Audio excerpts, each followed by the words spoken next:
बागेश्वर वाले बाबा धीरेन्द्र शास्त्री निकले हैं पूरे भारत में हिंदू राष्ट्र बनाने के लिए। इस पर चर्चा करने के लिए फिर से हम पहुंच चुके हैं ऋषि राज के पास और देखते हैं कि ये क्या बोलते हैं। बहुत बहुत स्वागत है जी। धन्यवाद और आपका भी स्वागत। जी, धीरेन्द्र शास्त्री जी तो हिंदू राष्ट्र बनाने के लिए निकल चुके हैं जी। कहाँ निकल पूरे चुके? भारत में। कहाँ? भारत में जो है सभी राज्यों में। पहले इंग्लैंड रहते थे क्या? वो पहले तो भारत में ना रहते। जी, कहाँ निकल गए? पूरे राज्य में निकले हैं सब। अच्छा, राज्य में निकले हैं, ठीक है। पहले वो एक हिंदू का एक गांव बना ले, फिर वो हिंदू राष्ट्र बनाएंगे। उन लोगों से तो एक गांव नहीं बन पाता है। आज तक उन्होंने हिंदू गांव बनाया है? एक भी नहीं बना। बता दो आप, है कोई हिंदू गांव? कोई नहीं है। तो उन जब कोई तुम हिंदू गांव एक हिंदू गांव नहीं बना सकते और निकले वो हिंदू राष्ट्र बनाने। लेकिन यह बात याद रखना, धीरेन्द्र शास्त्री और उनके चाहने वाले लोग और हिंदू राष्ट्र बनाने वाले लोग, तुम लोग एक गांव नहीं बना सकते और हिंदू राष्ट्र तो कभी की सोच ही भुला देना। लेकिन यह याद रखना कि यह देश मूल निवासियों का है और यह जो है मूल निवासी बहुजनों का है। और बहुजन अगर लग गए, यहाँ के मूलवासी लग गए कि यह इस देश को बहुजन राष्ट्र बनाना है, तो भाई तुम लोगों का कहाँ विदाई हो जाएगा, ये तुम सोचना भी मत। अगर हम लोग लग गए कि इस देश को बहुजन राष्ट्र बनाना है, तो तुम सबको वहीं भेज देंगे जहाँ से आए। जहाँ से आए हैं। हाँ बिल्कुल, जिस देश से ये लोग आया है उसी देश में भेज देंगे। क्या लगता है कि बना पाएंगे हिंदू राष्ट्र ऐसा जैसे घूम रहे हैं? तो ये लोग हिंदू एक गांव मोहल्ला टोला नहीं बना पाया, हिंदू राष्ट्र कैसे बना लेगा भाई? कैसी बेतुकी बात कर रहे हो? इन लोग से कुछ नहीं होने वाला है। ये लोग डरा हुआ है कि बहुजन अगर जाग गया, अगर बहुजन राष्ट्र बन गया तो फिर हम लोगों का विदाई हो जाएगा यहाँ से। इसलिए ये लोग भयभीत होकर के ऐसे ऐसे हनुमान जिस पे सवार हो गए, छोड़ दिया है, रोड पे कूद रहा है। नहीं बन सकते हैं चाहे कितना भी घूमते रहे। अरे मैं कह ही दिया बन, फिर वही एक ही बात कर रहे हो, फिर वही अब मैं कुछ बोल दूंगा। भाई वो कुछ नहीं कर सकता है। जब एक मोहल्ला टोला नहीं बना सकता है तो राष्ट्र कैसे बनाएगा? और इस देश जो देश में हम लोग रह रहे हैं, इंडिया भारत, ये धर्मनिरपेक्ष देश है। ये किसी धार्मिक देश नहीं है। ये इस देश में बहुत सारे धर्म के लोग रहते हैं, बहुत सारे मजहब के लोग रहते हैं और बहुत प्रेम पूर्वक रहते हैं। यहाँ मुस्लिम है, सिख है, ईसाई है, बौद्ध है, क्रिश्चियन है, हिंदू है, तमाम तरह के धार्मिक लोग रहते हैं यहाँ।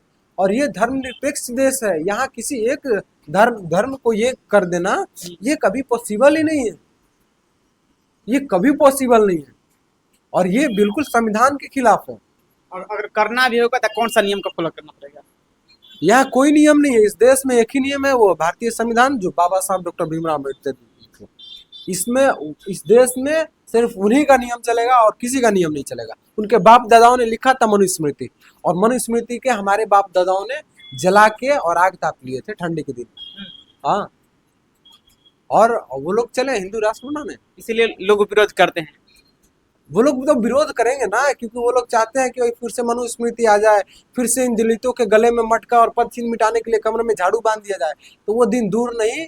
यहाँ अब क्या कहें हम, खाल उधेड़ लिया जाएगा इन लोगों का।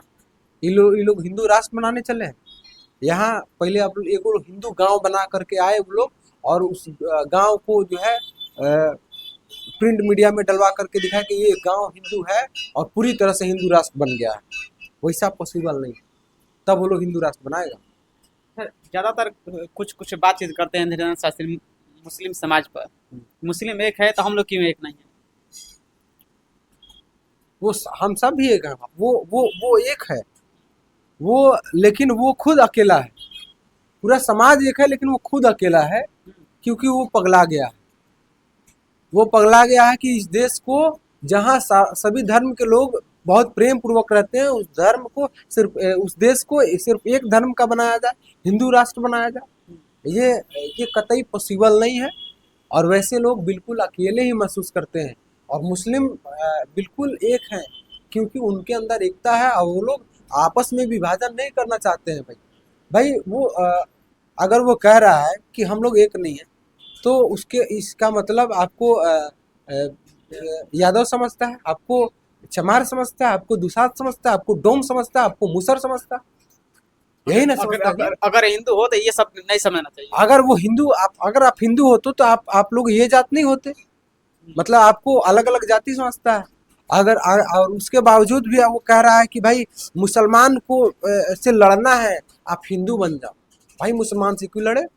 भाई हम इस देश के मूलवासी हैं और इस देश के मूलवासियों को कभी मुसलमान कोई हानि नहीं पहुंचाए, कोई दिक्कत नहीं दिए, जब बल्कि हमेशा साथ दिए।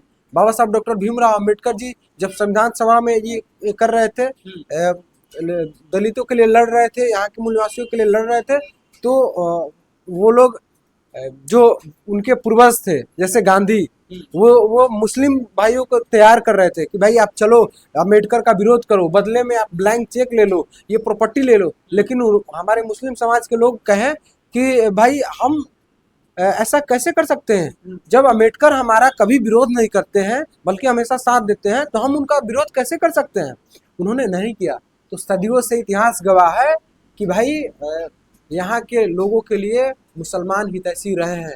यहाँ के जब महिलाओं के, भारत के महिला के लिए, चाहे वो किसी भी जाति धर्म के लोग हो, महिला हो, यहाँ के महिलाओं को पढ़ने के लिए स्कूल नहीं होता था, पढ़ने का अधिकार नहीं था। तो एक मुस्लिम व्यक्ति ने, एक मुस्लिम महिला ने सबसे पहले स्कूल खोला और माता सावित्रीबाई फुले जी का साथ दिया, और मुस्लिम व्यक्ति ने जमीन दिया, और उसी जमीन में यहाँ के भारत की महिलाओं को शिक्षित करने के लिए स्कूल खोला गया। ये हम लोग भूले हैं क्या? ये हम लोग इतिहास जानते हैं। हमारा दुश्मन मुस्लिम कतई नहीं है, हमारा दुश्मन ये मनुवादी लोग हैं, और हम लोग उनके कहने पर मुसलमान का दुश्मन नहीं बन सकते हैं। हम लोग जो है वो सही है।